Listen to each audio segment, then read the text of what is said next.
Речиси 2 години основното музичко училиште во Струга работи на црно. 14 наставници не зеле плата, бидејќи немале засновано работен однос и без задолжително социјално осигурување. Иако училиштето, како што велат од Државниот трудов инспекторат, доби наредба заклучно до средината на месец февруари да бидат сите вработени. На 27 февруари решение за вработување добиле 6 мина. Пред 2 дена е отворен оглас за вработување на уште 4, велат од Државниот трудов инспекторат, што значи останатите наставници кои откако е отворено училиштето не зеле ниту една плата и понатаму ќе работат без скршен денар. Да, таму буквално наставниците и родителите се жртва на злоупотреба на службената положба и овластување од страна на надлежните во услови на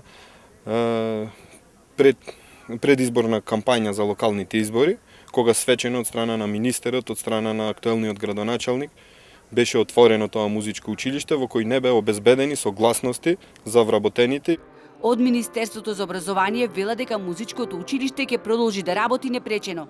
Уверуваа дека обезбедиле пари за ангажирање на наставен кадар по предметите по кои недостасуваше, но и за регулирање на работниот однос на наставниците кои на добра волја во изминатиот период го одржува училиштето во функција. Тоа е класично омаловажување од страна на министерот и несериозност. Силата се знае од каде. Силата е од нефункционирање на правосудниот систем, нефункционирање на судство, обвинителство, нефункционирање на државните органи, институции, надлежни инспекторати. Неказнивост. Никој не сноси одговорност за ваквото самоволие. Прашан зошто се молчело и како се дозволи училиштето да работи без да се обезбедат пари и согласност од надлежните институции, директорот на училиштето Алтим Зиба вели дека имал доволно наставен кадар за 250 ученици. Од администрација имал секретарка и хаусмајстор, а вработувањето на психолог и педагог ќе чека подобри времиња.